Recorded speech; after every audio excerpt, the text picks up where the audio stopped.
emergency powers para sa pagbawas ng excise tax sa langis at update sa oil supply sa bansa, ating tatalakayin kasama si Department of Energy Secretary Sharon Garin. Secretary Garin, magandang tanghali po, ma'am. Good afternoon. Good afternoon po sa lahat. Sinabi po ni Pangulong Marcos Jr. na may sapat na fuel inventory ang bansa at may mga paparating pa pong supply. Pwede niyo po bang ipaliwanag kung gaano po katagal itatagal ang kasalukuyang fuel reserves ng Pilipinas? Our fuel reserves, sabihin, ano yung meron na dito na nasa bansa na, and then yung parating na nasa barko na incoming. We have about 50 days, no? 57 yan last week, so -7, 50 days. So sapat siya. And then ngayon po, dahil po sa mga problema na nangyayari, kinausap na namin yung mga oil companies, halos araw-araw yung tinatawagan to make sure na umorder na sila.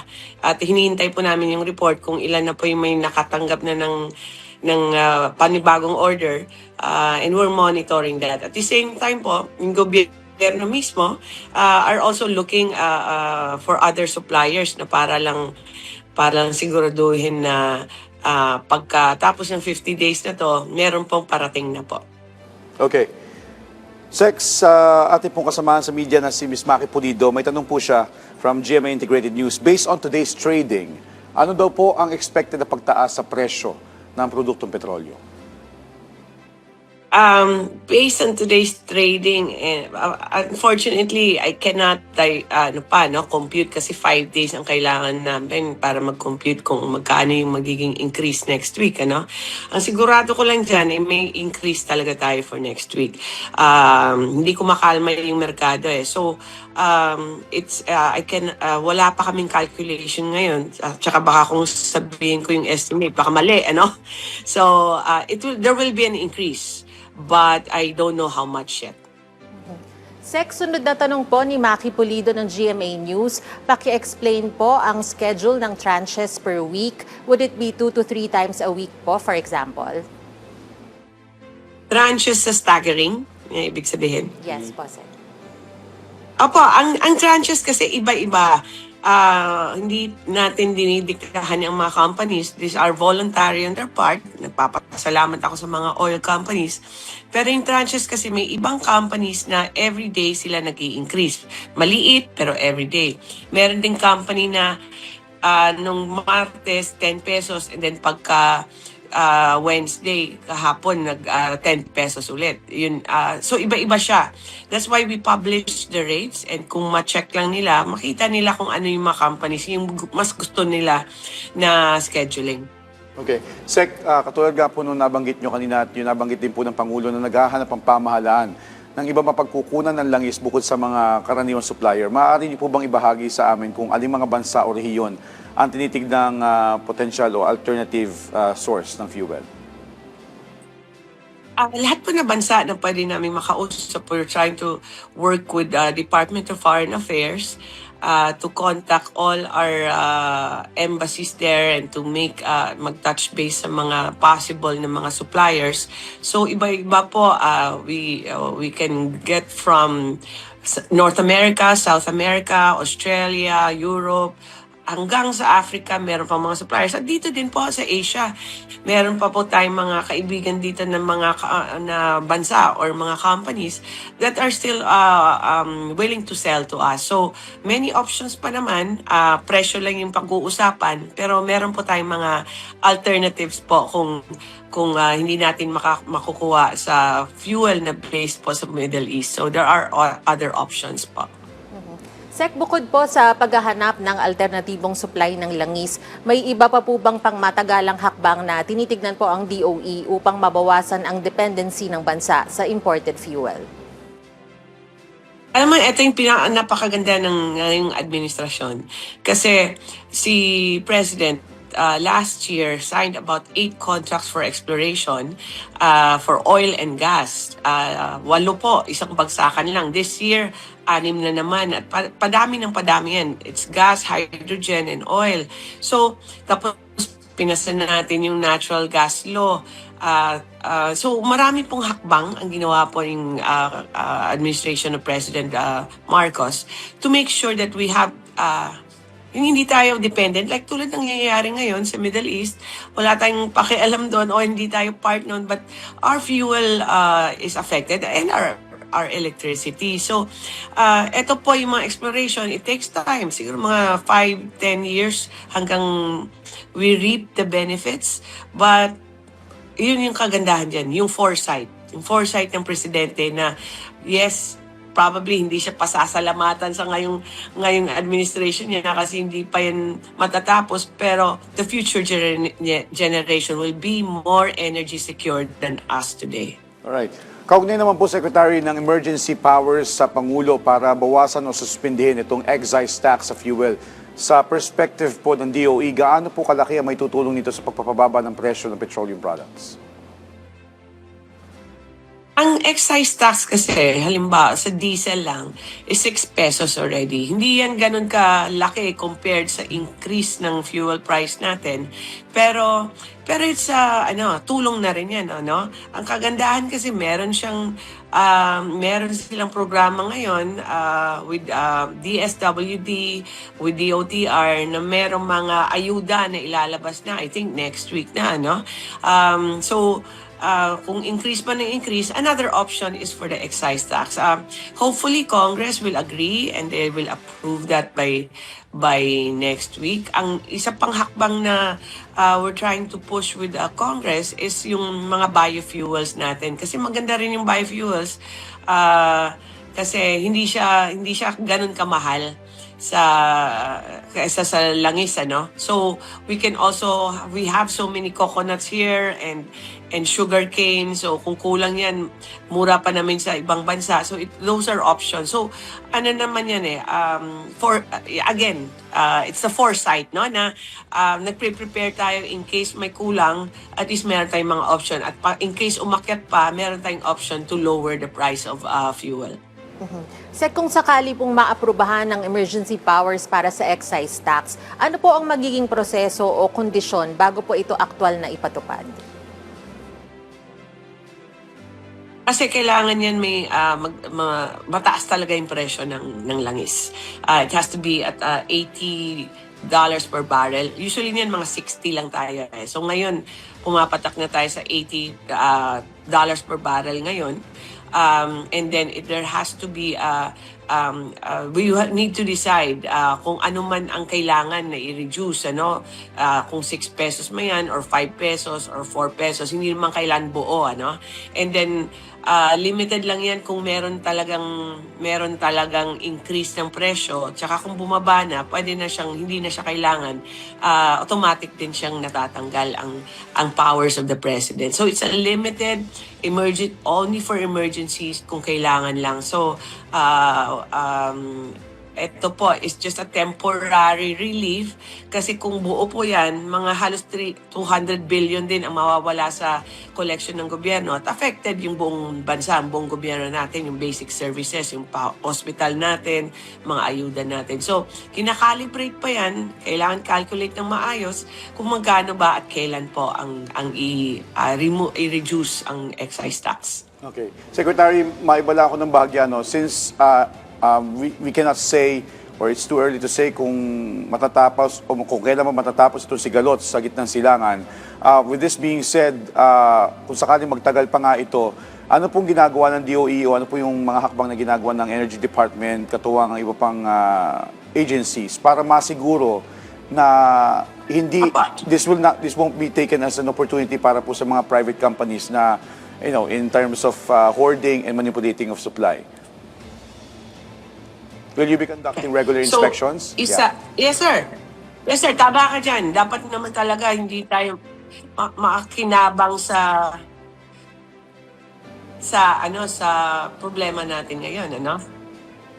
But so ngayon po, we work with PNP, LGUs, DICT, at iba pang mga agencies natin, whole of government approach para para kung may report po ng hoarding or profiteering, meron po tayong sistema. Ngayon po, pwede nilang ang DICT with their e-gov, isang gabi lang magdamag ginawa nila para may reporting procedure tayo. So pwede kayong pumunta sa e-gov mag-report po. Kasi po, hindi po kaya ng gobyerno lang, nag-iisang gobyerno lang na mag-monitor ng 14,000 gas stations. So, kailangan talaga i-report po ninyo para mapapuntahan po namin sa police. So, ngayon po, mga 55 po ang i-send out na namin ng mga show cause order sa mga gas stations. Marami pa po kaming sinusulat ngayon kasi marami pa kaming ipapadala. Pero I think sa ngayon, mga 1,000 na yung mga report. So, iniisa-isa po yan. Pinapapuntahan po sa police or sa mayor para i-check nila kung totoo nga. So we're working it out.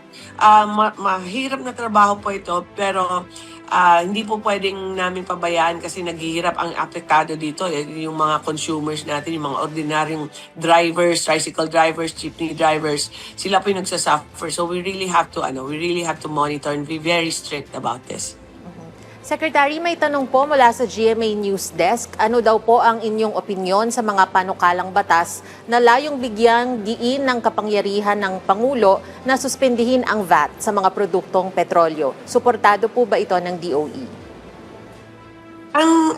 Ito po hindi po namin natitignan kasi sa Department of Finance po yan ang VAT, ano? Pero ang pagkakaintindi ko lang kung pati VAT ang ibabawas natin, hindi lang po mga 170 billion, kundi mga 300 billion ang mawawala sa collection ng gobyerno. At ang isa po, so loss ng collection, ang isa po, parang hindi po siya ganun ka-effective ma-monitor kasi po, ang VAT po may input-output yan eh. So baka po, imbis na bumaba yung presyo, baka umakyat pa eh, no? So kailangan pag-aralan ng maayos. At ang isa po is paano po ang monitoring po ng ang calculation po ng finance natin kasi kailangan po we have to balance kung ano yung pwede nating pakawalan lang at hindi i-charge at hindi collect sa mga serbisyo na pangangailangan din ng mga kababayan natin. So, balancing act po yan. So, pero ito po, ang assessment nito is best done by the Department of Finance. Kaya mahirap po sagutin yan. Pero yun po, ang finance po, inaaral po nila yan. Pero sa ngayon po, nakita nila ang excise tax po, ang mas madali po ibawas. Okay. Tanong pa po, Secretary mula sa GMA News Desk, ano po ang masasabi ng DOE sa babala ng Iran na abot daw sa $200 per barrel ang langis? At from your perspective, ano po ang magiging epekto nito? Ang epekto ng $200 per barrel, talagang tataas. Ngayon siguro, nagre-range lang kasi yan. Minsan umaabot ng 185, no? So sa ngayon, ang presyo natin, tumaas ng 20 pesos, ilalong tataas siya. So, ang epekto po nito, kailangan po mag-isip na nga tayo, no? Paano kaya kung tataas talaga yung presyo? We have to change our ways. We have to learn how to not be too dependent on fuel. Ang atin po na mga consumption, kailangan i-check natin kung energy efficient pa tayo. So change, parang yung nangyari sa COVID, we have to change our ways, change of the way we do things every day. Ang second po, hindi kasi tayo kukulangin ng fuel po ang presyo lang ang iiba. So which is major. So kaya yun po yung danger lang doon na mamahal po ang gas, so mamahal din yung expenses natin sa gas. So kailangan po, kaya kami po sa DOE, talagang we're pushing for energy savings, work from home, ang mga driver dapat efficient sila, hindi sobrang bilis magpatakbo ng kotse. Marami pong pwede tayong pag-save. Kahit lang po, i-unplug lang natin po yung mga water dispenser natin, 300 na yung masisave ninyo. Isa pa pong tanong ni Maki Pulido ng GMA News, ano daw po ang epekto kung may panic buying ng langis sa bansa? ako, pinagdadasal ko na wag naman mag-panic buying kasi meron po tayong sufficient supply. Ang presyo lang po talaga yung issue dito. Which is malaki po na problema yun yung presyo. Pero wag tayong mag-panic buying sana. Pag nag-panic buying tayo, so, marami dyan, gagawin nila, pupunta ng gas station at magpapagas at magdadala ng container good enough for 8 weeks, no? E paano naman yung mga driver natin na araw-araw sila po nagsiservisyo sa mga pasahero natin? We have to, kasi ang kaya lang naman ng mga gas stations, may limit naman yan yung tangke nila eh. Tapos magde-deliver ulit pag naubos. So pag mag-panic buying, marami pong mapeperwisyo. Kaya po binabantayan namin, sabi nga ng presidente, no hoarding, no profiteering. Let's just dapat kada Pilipino, kada gas station, we have to ambag din natin to, no? Ambag natin na wag natin ubusin ang gasolina dahil akala natin baka maubusin. Hindi po tayo mauubusan po ng gas. Okay. Secretary, may tanong din po mula kay Rod Lagusa ng PTV. Ano naman daw po ang panganib kapag gagamit ng container to store oil products if under-supervised or not following the prescribed regulations? Kagaya po nang nabanggit nyo kanina na may mga ilan na magtatangka dahil nga dito sa panic buying na gumamit ng mga container ng drum para mag-store nitong fuel. Yes po, marami pong perwisyo ang madulot niyan. Una po is yung pangangailangan po ng mga daily users of gasoline, especially our drivers, sa transportation natin, sa mga magsasaka natin, sa ating mga fisher folks, no? Kasi sila po nangangailangan yan everyday para po sa livelihood nila. Ang second po, yung safety, hindi po advisable po na mag-store kayo sa gasolina sa bahay ninyo na kung ilang containers yan. Hindi po safe yan at baka maperwisyo pa po yung pamilya ninyo. And then third is yung pag-balance din natin ng demand natin. Baka kasi kung sobra nyo namang mag-panic buying o mag-hoarding yung ibang tao, hindi naman kaya ng mga gas stations natin mag-cater ng ganyan na demand. So kailangan mag-order sila ulit sa mga supplier nila and siguro sa gabi pa sila makaka-deliver. So yung iba po na nangangailangan, mapeperwisyo. I-reminder ko yun po yung mga kaya po dapat hindi tayo mag-hoarding. Ang ano ko lang po, ina-allow na lang po namin yung pagbili sa container sa mga fisher folks natin, sa mga hospitals natin, yung mga gensets, sa mga nagnenegosyo po na kailangan talaga naka-container siya. So, ina-allow po namin yun. Pero the rest po, for the public, hindi po dapat yun ginagawa. Secretary, mensahe nyo na lang po sa ating mga kababayan na nanonood po sa atin ngayon.